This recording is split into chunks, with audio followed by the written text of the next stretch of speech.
So our guest speaker tonight, I'm really happy to have him here on several levels.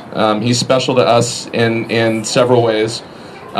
First off, he's a friend of mine. I've known him since 2005, and I'm going to embarrass him for just a second, but back then he was actually Democrat, and I remember that he referred to me as his gay Republican friend, and that was kind of a novelty thing back then, like it is for most people. I'm sure most of us, when we first, are introduced to people, that's kind of until they get to know what we're about.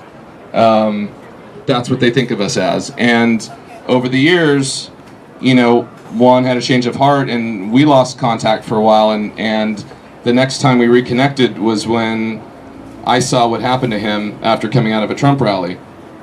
And, we contacted each other and we talked about it, and first off I was happy to find out he was a Republican, but was really angry to find out what had happened to him just for his political opinions.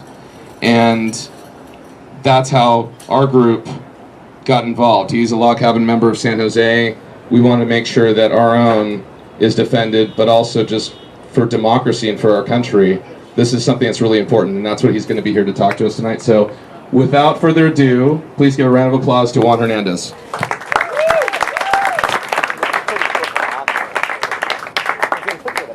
Okay. Good evening. My name is Juan Hernandez. I am a Trump-supporting log cabin Republican. What was it? And I want to thank Matt and Charles and Ben and all of the log cabin chapter for inviting me up here to come speak. It's a great feeling to be amongst other Republicans, specifically LGBT community Republicans. There are not many like us, and so the whole novelty thing. I feel like the LGBT community, we're already kind of our own crowd, and you put another layer on that we're Republican. And so to have that support and to have that unity, especially here, like tonight's like this, it's a really awesome and could be overwhelming feeling. So thank you for having me, and thank you for inviting me. Thank you. So I'll start off with kind of what happened and how I got to where I am now and everything that has happened because of that. So on June 2nd, there was a Trump rally in San Jose, and I went to the rally with a friend of mine. And I thought, because there was another event that Trump was at up north towards San Francisco, and the rallies had there were protesters there, I kind of thought, okay, I have to be cautious when I'm going. And so I go there, I went there early, and I thought I'm going to bypass everybody. And so I went, and there weren't many protesters out, and I thought, wow, Trump's coming, and the protesters, they're not going to be coming out in the ways that they did in Burlingame. And so we went to the rally, and the rally was awesome. I'm not sure if any of you have been to a rally, but if not, you should go somewhere else, go to another state, wherever he's at, to have that energy around you and that positive energy. There was someone in the rally who was a Bernie supporter, and he put up a sign, and people started chanting against him, and Trump said, no, you keep that sign up, darling. Probably going to lose, but you hold that sign up proud. And it was like, so that's the message that I'm getting from Donald Trump. And so I walk out of the rally, and when I walk out of the rally, it's completely different than what it was when I walked in. We came out, and the police were there. They were holding up the protesters, and the police pretty much led all of the Trump supporters into kind of like throwing the lambs out to be slaughtered. Yeah. And the police presence wasn't there anymore. And I take that back. They weren't in all of their formation anymore. They were still there, but in pockets and in groups. And as we're going down the street, we're seeing fellow Trump supporters getting picked off. People are jumping them. People are pushing them. People are taking off their hats. They're burning their hats that are on the floor.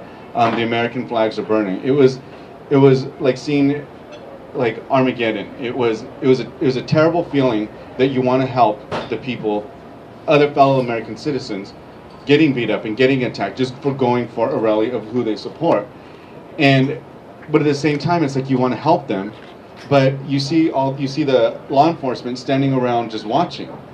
And it's like, okay, so if I do anything, if I step in, like, I'm next. Like, and the law enforcement aren't going to do anything. So we kind of start booking it, and we're running. And we turn one corner, and we're thinking, okay, there's a parking garage. We have it. We're almost there. And as soon as we turn the corner, I realized that we were standing with the protesters, and they were protesting the direction that we were going.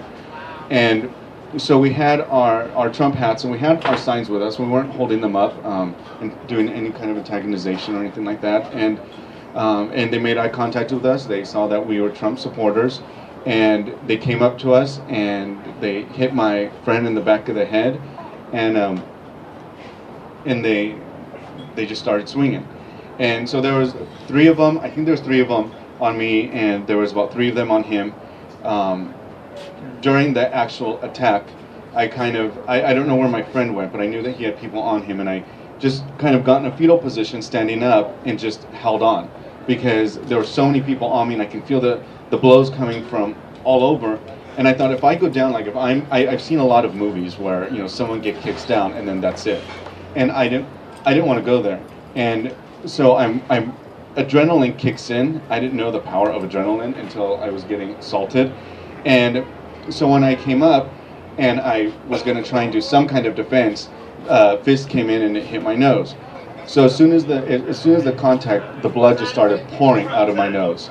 And at that point, I think people it startled them that was happening, the protesters. And so they backed off for a second, and so I went and I grabbed my friend and I said, let's go. And as we're going, we saw officers that are standing nearby, in eyesight. And and my adrenaline was saying, just go, because I'm thinking that officers, they're standing around and they're not doing anything. That's what they've been doing the whole time that we were walking through. So I went into the parking garage, and I thought, okay, we made it to the car. And as we're in there, then I look up and I'm like, wait a minute, there's a whole mob of them now in the parking garage. And so we went to the car and we got in my truck, and we started driving out. And as we were driving out, there was about 3 cars in front of us, and the parking gate was closed. And at this point, the mob of the people had gone on top of the cars that were in front of us, and they were shaking the cars, and they were rocking the cars and kicking the lights in, and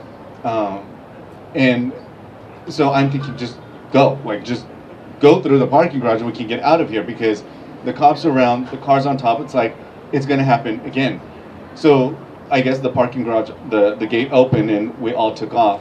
And the protesters are there, and the police are just standing there. They're not, their presence was just that it was just their presence. There were no actions behind that I saw. So after that, we went to the hospital right away, and they said that I had a broken nose and that I had a mild concussion and I had some scratches on my body and bruises, and they gave me a tetanus shot just because of the scratches. And yeah, so they gave me a tetanus shot, and so they said come back for following appointments for the nose. And so the next day, I hear the San Jose Mayor Liccardo making a statement saying that that Trump needs to take some kind of responsibility for inciting the violence. And at that got me, that pissed me off. But I thought, I let it go.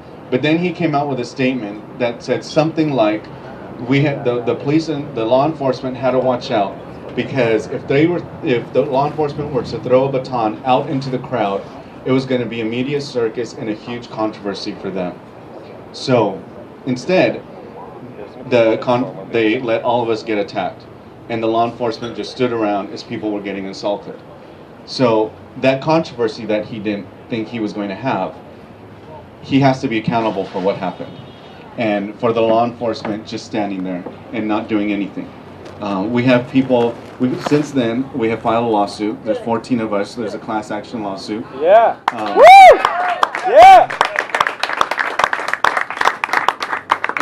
And we want to, the attorney that I have, she's the national committee woman for the RNC, civil rights conservative attorney. So she's amazing. She's been amazing. And we make sure that we kept the Mayor Liccardo and the police chief on the lawsuit along with San Jose City, because to me, someone needs to be accountable for what happened. Yeah. And absolutely. and he's a staunch Hillary supporter, and so yeah, and there were at times. Back up. So I posted this rant on Facebook because as soon as he had said that for the media controversy, so instead he lets us get attacked. He didn't say let us get attacked, but right, that's pretty much what he's saying. So I went on Facebook at that point and I put this huge rant, and Log Cabin got a hold of it. And so Gregory Tiangelo, he's the national president of Log Cabin over in Washington, D.C. He called me minutes after I had posted it. And he said that what happened shouldn't have happened, and that, I was one of the family members of Log Cabin, and that All right. It's okay. You got it. You got it.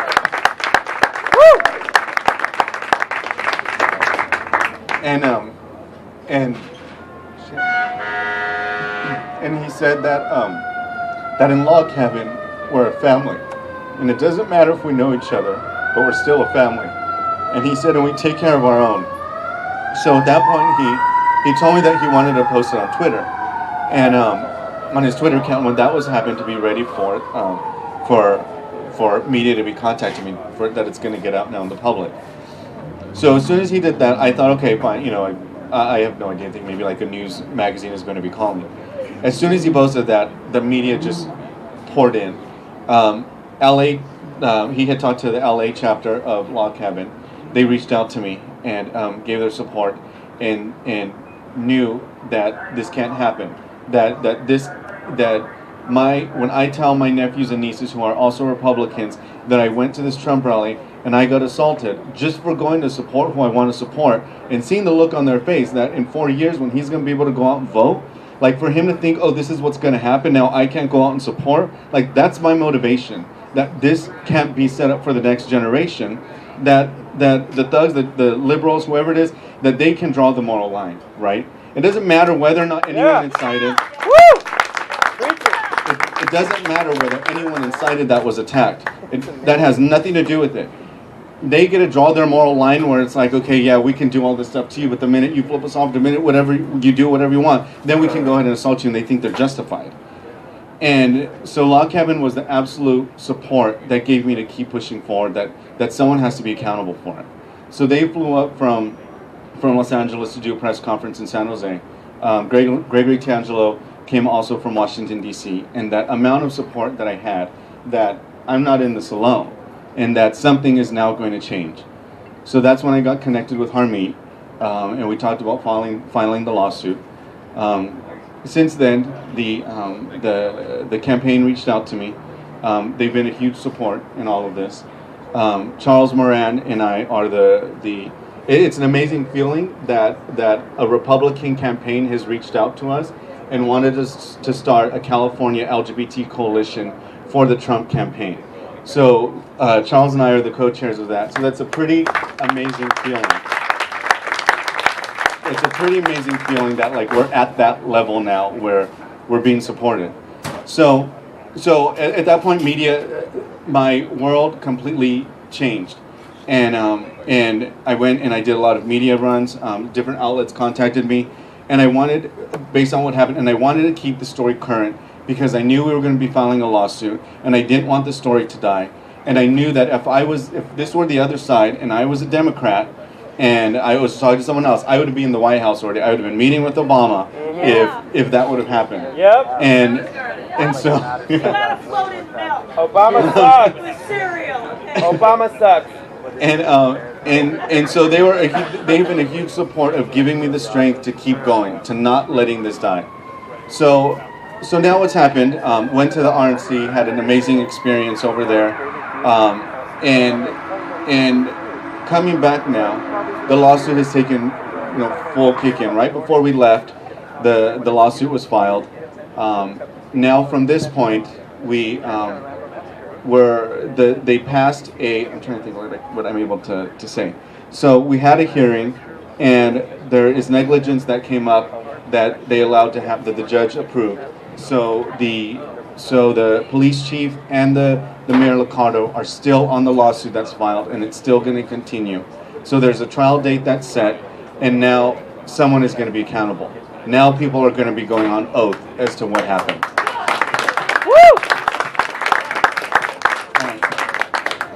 Taking on a huge government agency and a very strong politician in San Jose and a police chief is they have all the money in the world that they can do this, and believe they're going to put all the money they need to in this. We, on the other hand, were just private citizens, and so we've been fighting it up, so far until now. We have, especially what happened with the videos with O'Keefe and the rallies. This just gave us a boost. It's like, yeah, the Clintons, they are behind this, right? Harmeet knew all along. She wanted to find out this organization that's doing this. So this gave us just this extra boost, this extra confidence to keep moving forward.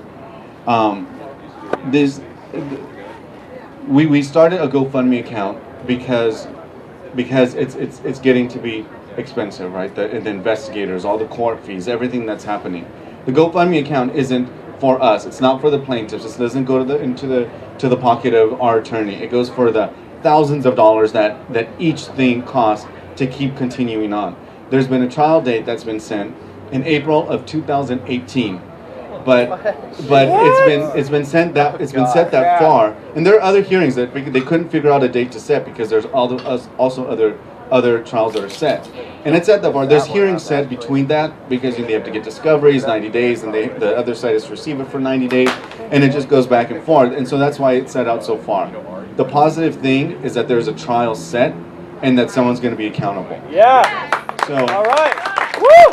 So that's why we started the GoFundMe account, because it's a long journey to get there, and any support that I have received from a huge amazing support came when all this happened, when I had so many conservatives, so many Republicans reach out to me from across the United States, giving me the support, giving me the energy just to keep going when I sometimes just wanted to stop because it got overwhelming at times. And one of the biggest one of the biggest feelings that I've had is after I do like Megyn Kelly or any of the different outlets that I've done, the national ones, I've had some young people reach out to me. I've had some young people reach out to me that are gay, that are in conservative, that are in Republican families, and they're very conservative, and they haven't been able to come out to their family, and that they see someone else who's gay, who's within the Republican Party. It just takes one of us to keep coming out. It just takes one more person from the LGBT community coming out that's a Republican. It just takes one more Latino coming out that's an LGBT member coming out. I mean, it just takes, just like when we're coming out, just like when the marriage, all the laws were happening, people just need to see that we do exist and that we're not harmful to the general society. And so when these young kids have reached out, and it's like they have someone, and they're like, it's like that there's some kind of someone they look up to. If I have that small a feeling, if that's what's happening, that's been an amazing feeling that's kind of come out of all of this. I'll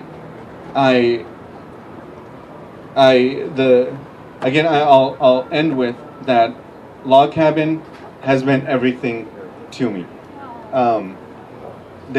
Like I said, it's not easy to go through it. I didn't realize all the stress, all the pressure that was going to come from it, all the backlash from Democratic LGBT community members that came out against me, that said that I'm a sellout, that the party's just going to turn their back on me. The LGBT community has been the worst. The Democrats have been the worst to me than the Latino community, than any other community. It's been the LGBT community. And I'm like, how are we judging other people? Like, we're judged by society just because we're gay, right? And then within our own sect, we're being judged now by my peers, by other Democrats. Wow. And so when all that is just weighing on me, I make a call to Charles, I make a call to Matthew, and it's like, thank you for that boost. Like, I'm able to get through it. So this is not a plug to like join Log Cabin at all. because it's just coming. But if you're not part of Log Cabin, get involved in them. It's a community that's there to support. Like Gregory Tangelo said, you know, it's a family, and everyone looks out for everyone. It doesn't matter what city, what chapter you're in. You know, Log Cabin is a huge support. So with that, I will end, and I thank you guys. Thank you.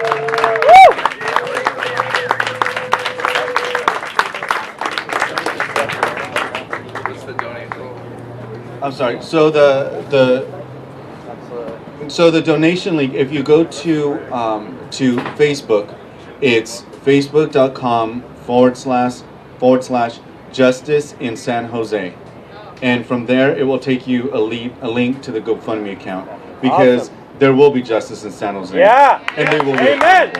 Woo! Never forget.